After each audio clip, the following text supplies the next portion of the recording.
Voltamos.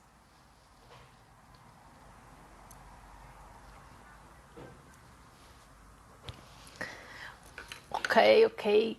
Demorei porque eu tava salvando. Aí deu erro. Aí eu falei um gelo no estômago. Mas eu compartilhei lá no IGTV e depois consegui salvar. Tá tudo salvo, graças a Deus. Ok. Muito bem. Então, o que eu acho importante a gente ter noção, e isso não é só para o autista, ok? Nós não temos a cultura de buscar nos conhecer, de saber qual é o nosso estilo de relação, como eu me coloco numa relação, o meu estilo de padrão de reagir ao mundo e de começar a entender que eu provoco o mundo e o mundo reage a mim, e que qualquer relação, seja ela de trabalho, amizade, filial, afetiva, eu vou provocar aquela relação, ok? Uma coisa que é muito difícil, e eu gostaria de mencionar aqui, que a gente fala, pensa muito em relações abusivas, em relação afetiva, né, de trabalho, mas as relações abusivas familiares, elas são muito difíceis mesmo. Principalmente quando a gente fala de pais com os filhos, porque os pais são as nossas referências de estrutura, ainda que ela seja desestruturada, ainda que ela seja disfuncional. Então, trabalhar relações abusivas quando os pais são os abusadores é muito complexo, porque é como se você fosse romper com aquilo que para o seu cérebro é a sua base de estrutura, ok? Deixa eu ver eu estava esperando a resposta da parte. As pessoas com altas habilidades também têm muitos perfis e modos de reação, conforme sua história, assim como as demais pessoas. Pois é, então, é bem isso, né, Paty? Não tem um padrão, né? Provavelmente podemos, claro, né, ter pessoas do perfil de altas habilidades e com, às vezes, históricos, né, de traumas ou relações primárias bem complexas aí e gerar um perfil de, de abusado, né? Só eu sei, convivo com a tríade obscura completa. Pois é, filha de tempestade, né? Filha da tempestade, ok?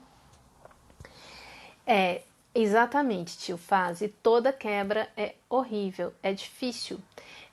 E aí tem relações familiares que são muito abusivas. E trabalhar a autoestima dessa pessoa, desse filho ou dessa filha, para que perceba a dinâmica familiar abusiva, é um processo muito doloroso, porque é a criança ali que não é o adulto, que vivencia aquele pai e aquela mãe ainda com recursos emocionais imaturos, infantis da criança, ok? Que aí os ataques de pai e mãe, muitas vezes de forma muito de chantagem emocional, às vezes de forma sedutora, geram um mal-estar, gera muita culpa e muito medo nessa pessoa. E trabalhar isso é muito difícil, né? Quando eu falo difícil é porque assim, não é sem desconforto, não é sem dor, ok? Porque a pessoa vai percebendo, vai enxergando, vai... E aí tem um momento que ela enxerga a dinâmica de pai e mãe. Esse momento é bem doído, sabe? Mas ela, quando integra todas as informações, e aí ela, no ser adulto dela, olha para pai e mãe agora como adulto, não mais como criança, enxerga o que pai e mãe faz, caramba, é muito doído e é um doído assim, vem um sentimento de raiva muito grande, tá? Muita raiva. Só que aí precisa estar em terapia para aquele suporte, porque assim, se ela vai cobrar de pai e mãe isso, vai gerar mais conflito, porque pai e mãe não tem noção que eles estão naquele papel. É a dinâmica adoecida da família daquele jeito.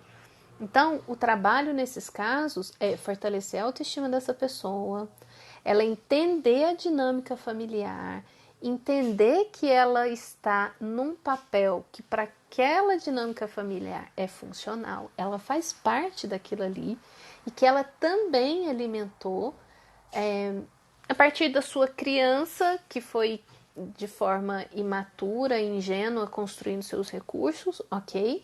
Mas que chega uma hora que precisa atualizar. E aí, quando chega nesse momento de enxergar, caramba, os meus pais fizeram isso comigo, eles fazem isso comigo, vem a raiva tal, a gente trabalha a raiva, processo. Por quê? A raiva, ela precisa vir. A raiva, eu sempre falo isso, é uma das emoções mais criadoras do ser humano, ok? Ela é a raiva, a função evolutiva da raiva é a transformação, é a mudança, é nela que a gente faz as principais mudanças da nossa vida. Aquelas pessoas que não aprenderam a vivenciar a raiva são muitas vezes as pessoas que têm dificuldade de colocar limite, tá? E de ir à luta. A raiva vai aparecer muitas vezes de forma disfuncional. A gente chama de autoagressão. Eu trago a raiva para dentro. E aí eu vou somatizar isso através de patologias, né? Alergias, asites da vida, inflamações. O meu corpo adoece porque eu trago a raiva para cá, ok? Deixa eu ver aqui alguns comentários. É impressão minha ou sair de um relacionamento abusivo familiar é mais complicado do que em um... Sim, tio Faso, isso vai ser muito complicado porque é a base, né? A pessoa provavelmente chegou no relacionamento amoroso abusivo porque ela tem algumas vivências ali, ok? Que facilitaram com que ela estivesse naquela relação amorosa e que foi difícil sair. Mas sendo um contexto familiar, é muito difícil. E depende muito da idade da pessoa, se ela já está numa idade produtiva, se ela já tem independência financeira, enfim. Mas mesmo pessoas que moram em casas separadas dos pais, já são profissionais, podem ainda vivenciar uma relação abusiva, porque independe da presença física ou não. A autoestima é a medida do amor próprio, do amor investido em si mesmo. E Freud já dizia que quem não ama adoece. Exatamente. E a gente não aprendeu, Paty, a vivenciar, a conhecer, saber o que é autoestima, né? Porque não é aquela coisa assim, eu me amo, eu me valorizo. Não é só isso, é uma coisa muito estrutural mesmo, sabe? De como eu me coloco nas situações e muitas vezes não me sinto merecedora, um processo de autocrítica. Então, conhecer as características do que é uma autoestima fragilizada é importantíssimo. E daí, um bom começo, uma boa leitura para isso é o livro do Diogo Lara, Imersão, ok? Que ali ele mergulha nessa questão da autoestima, tá? Mostrando técnicas de processamento, né? Processamento de memórias, de traumas, ok? A gente passa por um processo de luto.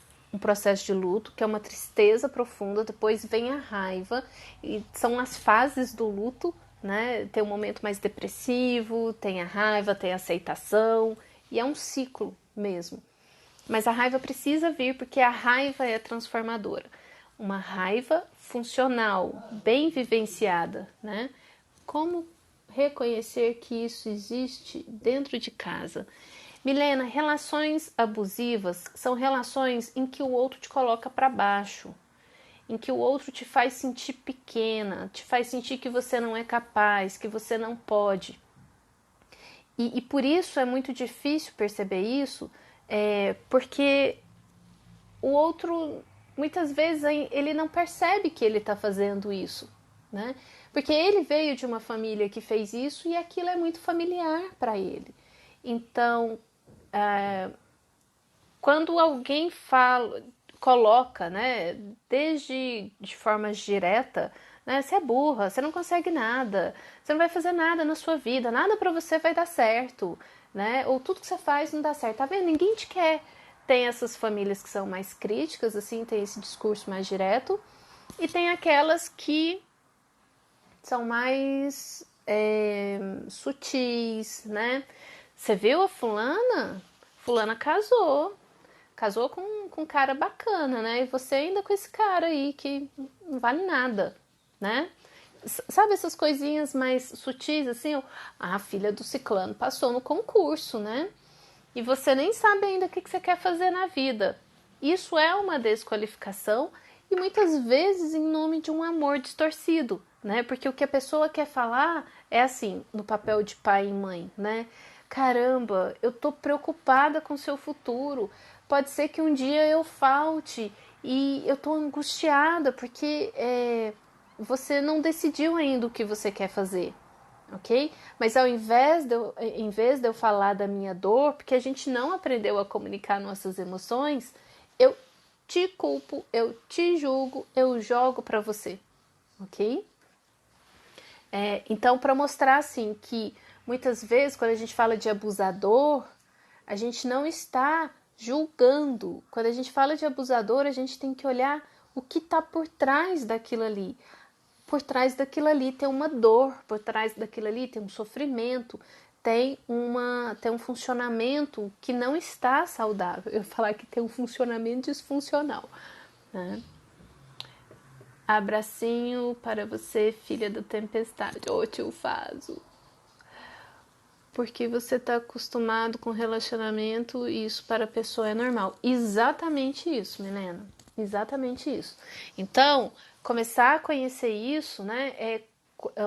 Que eu falo assim, que os indicadores é sentimento de culpa, medo e supercompensação, né? Então você sente que você tem muito medo, uma sensação de angústia profunda daquela relação se romper, que você vai ficar só, que você não vai ter mais aquilo, e aí você compensa isso dando em excesso para o outro, nunca frustrando o outro, não se posicionando, mas em algum momento você vai frustrar o outro, porque isso não existe, aí o outro vai brigar com você, aí você vai se sentir muito culpado e começa todo o ciclo de novo, ok? Coceira no pé. Bora processar coceirinha no pé. O que você acha de hipnose como abordagem? Hipnose, ela é só mais uma abordagem, né? Ela é uma ferramenta que vai te ajudar a enxergar coisas, perceber coisas, né? Mas não é só enxergar. A gente precisa de um pacote de coisas. Não adianta eu só enxergar. Meu Deus, acessei memórias lá da minha infância, eu bebezinha, minha mãe gritando comigo para eu parar de chorar. E era fome, não tinha como, que crueldade, né? A sensação de impotência da criança, etc. Não adianta só eu ver aquilo, ok? Ver, eu acessar uma memória antiga, ajuda eu integrar ela no meu sistema, mas eu só integrar não adianta. Se eu não desenvolver novas habilidades que eu não aprendi naquele contexto, como habilidades de se posicionar de forma assertiva, de colocar limite no outro, de desenvolver também uma comunicação não violenta e de você mesmo perceber quando que você também constrói e se coloca nas relações desse tipo, porque como a gente já falou aqui, bem ou mal, foi a forma como a gente aprendeu a se relacionar, é a forma como eu consigo me colocar nas relações. Por exemplo, pessoas super solícitas, muito queridas, muito fofas, que faz tudo pro outro, que quer agradar o tempo inteiro. É ganho secundário. tá? Porque depois vai falar, nossa, mas eu fiz tudo por você. Fez porque quis. E foi porque quis e inconscientemente estava comprando o outro, seduzindo o outro. Tipo, como você vai me deixar? Olha tudo que eu faço por você. Eu tiro de mim para dar para você. Inconscientemente, isso é um estilo de manipulação e que a gente não para pensar sobre isso também. A gente só se vê como coitadinhos, como, poxa, mas eu sou tão boa, mas eu sou tão legal, gosta de mim, né? Então, assim, o que está por trás dos nossos comportamentos, se você está se arrastando, está fazendo força demais numa relação, está sofrendo, tem muita angústia, cara, no mínimo, né? Assim, a luz vermelha já acendeu, tem que buscar ajuda. Aí eu falo, gente, o psicólogo é a última pessoa que a pessoa busca, né? Enfim. 51 anos morando com os pais. Sempre tentei fugir, mas o fracasso me trazia de volta. Meu irmão conseguiu, foi até embora do Brasil e não quer nem me visitar. Muito bem, filha da tempestade. O sistema boicota mesmo. Urgente, marca uma constelação familiar para você começar a desintoxicar um pouquinho. Se não experimentou, super recomendo. Mas é um trabalho assim, quanto mais consciente você fica disso, independente da idade. Independente da idade. Sério. Eu acompanhei muito caso na Marinha, assim, e pessoas, acredite, com idades muito mais à frente da sua, conseguindo reorganizar a vida. É muito bonito isso, sabe? E é possível.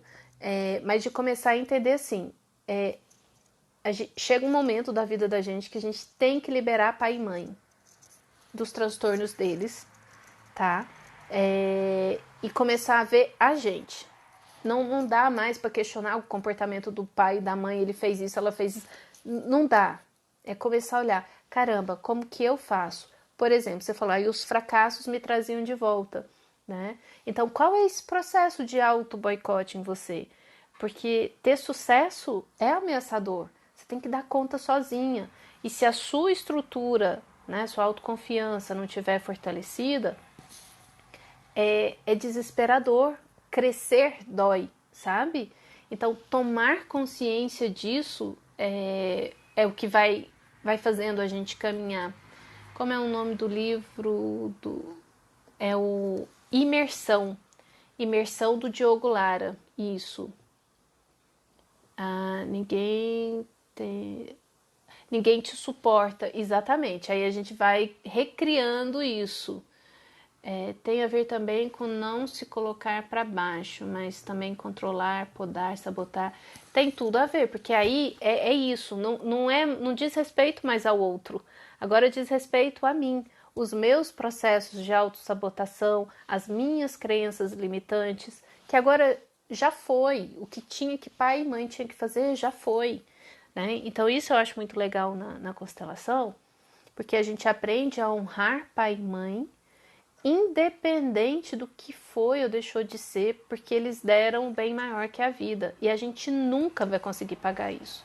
Então a gente honra pai e mãe, e tem pai e mãe que só existiu para pôr a gente no mundo, mais nada, que não tem realmente a vinculação, enfim. Mas a partir do momento que você se percebeu como agente da própria vida, bem, aí é terapia. Comparação com essa que você está sentindo, então, nem se fala.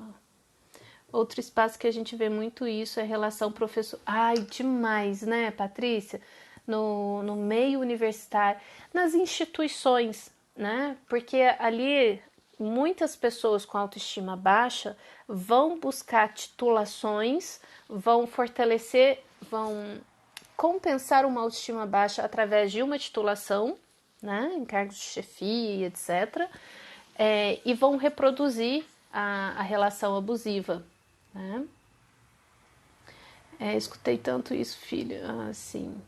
Acho que eu estou também sendo abusadora também com a minha própria companheira. Na outra live que eu fiz sobre relação abusiva, eu também falei que Eu tive uma relação em que eu fui abusadora, eu desqualificava muito. Aliás, na verdade, isso não é nenhuma coisa do passado, não. É uma coisa que eu me policio muito. Eu tenho um perfil desqualificador bem importante. A constelação foi ótima para mim nesse sentido, né, Patrícia? A constelação me mostrou o meu perfil de desvalidadora da figura masculina, tá? Eu, tinha começado um relacionamento e já estava começando a me desinteressar, né? Esse é meu modus operandi. Eu pensava, poxa, gente, queria tanto que desse certo, uma pessoa tão bacana, tão gentil, não sei o que tal. Eu falei, vou constelar, né? Aí na primeira, né, já peguei a pessoa que ia representar o relacionamento. E aí, geralmente, o constelador fala, pega na mão da pessoa, pergunta pra ela, você pode representar meu relacionamento? Leva ela até onde você acha que ela tem que ficar, né? Aí eu fui lá chamar o cara pra representar. Você pode representar o meu relacionamento? O cara levantou, eu soltei a mão dele, virei as costas e fui embora. Aí o constelador, Gabriela, bem assim, materna, autoritária, né? Assertiva. Gabriela, volte lá, pega na mão dele e coloque ele onde você acha que ele tem que estar. Não, ela falou que não, nessa hora não foi desvalidação. Eu desconsiderei a existência dele. Aí, tá, eu peguei na mão dele. Gente, a sala era enorme. Eu levei ele lá no cantinho. Eu deixei ele lá no cantinho. Essa constelação foi muito interessante, porque aí foi fazendo todo o trabalho da constelação, aí ela foi, né, aproximando, ele pedia para ele ir se aproximando para ver o que era confortável, aí tá bom. Aí trabalhava mais um pouco, algumas coisas, aí aproximando, tá bom, né? Então foi uma constelação que compareceu muito o medo, né? Um medo bem primário mesmo, de não saber o que era aquilo. Eu ainda não sabia nada de eu estar no espectro. E aí ela tinha colocado outros dois elementos, né? Que era o trabalho, no caso era a marinha e a psicologia. Né? E aí ele estava na frente como relação e do lado tinha a psicologia e a marinha. A profissão, né, que eu estava exercendo no momento. E aí ela falou, olha para a psicologia, para sua profissão, agradeça, honra elas, né? Isso era trabalhando para eu ter um pouco mais de espaço para ter uma relação. E aí, nesse de ficar me despedindo não, honrando, eu fiquei embevecida pela psicologia. Meu hiperfoco, gente. E eu fiquei lá, ela, Gabriela, né? Eu falei, gente, mas tá tão bom aqui, né? E aí hoje, quando eu lembro dessa constelação, eu falo, nossa, olha que incrível como compareceu essa coisa, né? Porque era o meu interesse na pessoa, não naquela pessoa em si que eu estava relacionando, mas em relacionamentos, né? Em geral, é isso. Enfim, um barato, gente. Aí hoje eu leio das minhas constelações, meu autismo comparecendo em várias delas. Eu ainda não tem uma live sobre constelação. Eu ainda não constelei meu autismo, mas vai ser a minha próxima constelação, vai ser o autismo. Não que ele seja um problema para mim, mas eu quero olhá-lo de um lugar que eu ainda não olhei ele, né? Que no caso é não tê-lo visto e ele não ter sido visto a minha vida toda. Minha mãe me liga toda linda, fala umas coisas legais. Me liga toda linda, é ótimo, Ramona. Fala umas coisas legais e quando acha que eu baixei a guarda, estou aberta para ela, começa a mandar criticazinhas e coisa para me detonar. Então, perceber esse perfil, assim, entender esse funcionamento da mãe, não é a título de criticá-la, mas é de entender o funcionamento dela. E ela é assim, ponto. Ela não vai mudar. Esse é o modus operandi dela, ok? A partir do momento que eu, filho, entendi o funcionamento de pai e mãe, quem é responsável agora por se defender e se posicionar sou eu, né? De entender esse mecanismo. E claro, como é uma coisa muito basal, ou seja, tá lá na nossa estrutura desde criança, é óbvio que em muitos momentos a gente vai cair na cilada. E tá tudo bem. Mas daqui a pouco que eu me tomar consciência, eu me reorganizo. Mas isso é um treino e é aprendizagem, né? E principalmente de autocompaixão e generosidade. Porque quem tá em jogo aí somos nós. Não é pai e mãe, ok? De um jeitinho com uma voz sutil, quase terna. Ok. Gente, então é isso que eu queria trazer para vocês sobre relações abusivas, né? Que o primeiro convite não é olhar para o comportamento do outro, é sempre olhar para o nosso comportamento. Toda live eu acabo falando isso, né? Mas esse é o processo do autoconhecimento. Quando você se pegar chateado com uma situação que quer que seja, qualquer que seja, mais do que olhar para o comportamento de quem te chateou, veja qual é o seu posicionamento, como você funciona, qual a sua parcela de responsabilidade naquilo, ou qual é o seu modus operandi diante de situações parecidas, se você se posiciona ou não, se você consegue se impor ou não, colocar limites ou não, e se você desvalida ou não, desqualifica ou não o outro, né? Porque aí não, muitas vezes a gente não consegue mudar o contexto, muitas vezes a gente não consegue mudar a relação se a gente está trabalhando e começa a constatar essas coisas, muitas vezes a solução vai ser o distanciamento, sim. E aí a Patrícia, sei se é a Paty Neumann, foi através dela que eu conheci a questão da técnica da pedra cinza. Então, para pessoas que são manipuladores, que tem os narcisistas ocultos, tem um vídeo no YouTube que chama Filhas de Mães Narcisistas, né? Eu super recomendo, porque muitas pessoas têm, e não só filhas, mas filhos também, ok? E aí a técnica da pedra cinza é uma técnica de você neutralizar a. Não queria ter perdido essa live, estava na terapia. Sanj, a primeira parte já tá lá no IGTV, tá? Depois eu vou colocar também no YouTube. Então, aí tem a técnica da pedra cinza, também tem uns vídeos bem interessantes no YouTube, que a ideia da pedra cinza é o seguinte: você não reage, porque o narcisista, ou o manipulador, ou o sedutor, ou o chantagista emocional, enfim, ele quer ver a sua reação emocional. E não é necessariamente querer ver de forma consciente, tá, gente? Às vezes é uma dinâmica muito disfuncional, é tudo inconsciente. Então o outro se alimenta da sua reação, né? De ver o olhar de medo, de pavor, de súplica, ou de raiva, de irritação, enfim, o outro se alimenta da sua emoção. Então, quando você entendeu o funcionamento manipulador ali, uma das técnicas para neutralizar isso é a pedra cinza. Você não reage. Você...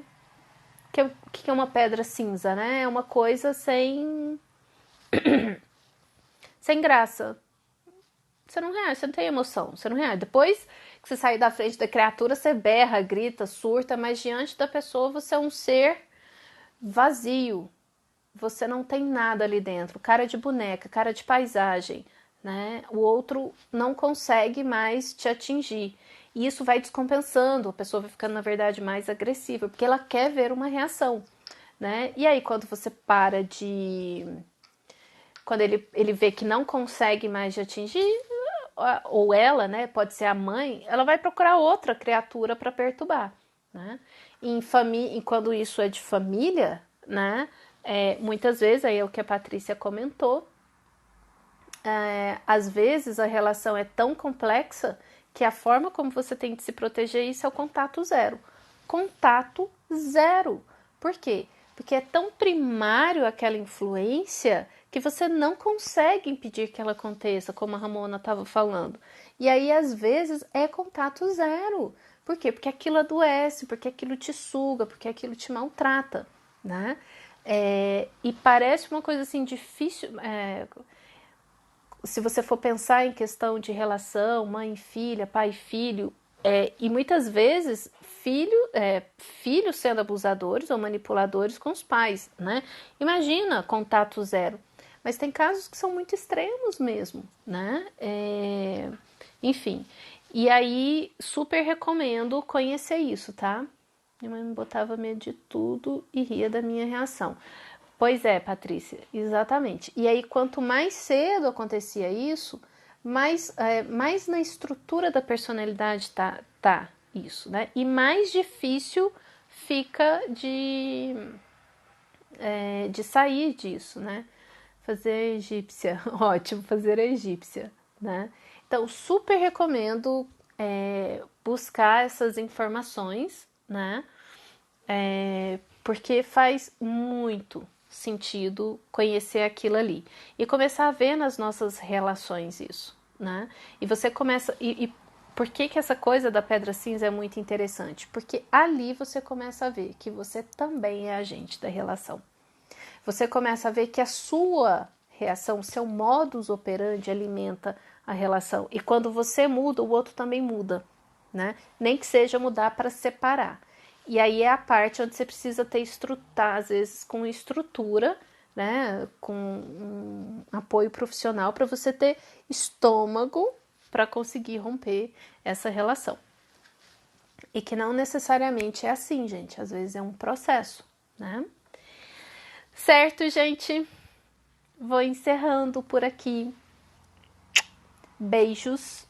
Semana que vem, essa semana, cada semana que eu vivo uma coisa, a próxima live é sobre o que eu vivenciei. Essa semana eu estou em crise existencial, me questionando o sentido da vida, e a gente acorda, dorme, e faz um dia, e inventa uma história, nananã. A semana que vem, então, a nossa live vai ser sobre crises existenciais, o que não significa estar num quadro depressivo, ok? Na verdade, a pessoa que é vítima não percebe, é que ela é que permite o abuso. Exatamente, Paty, tá? Gente, obrigada. Espero que essa parte também... Eu tô, as vivências passadas se comparecendo aqui. Eu tô com trauminha da live de relações abusivas não ficarem salvas. Obrigada, gente. Beijo, beijo. Fui.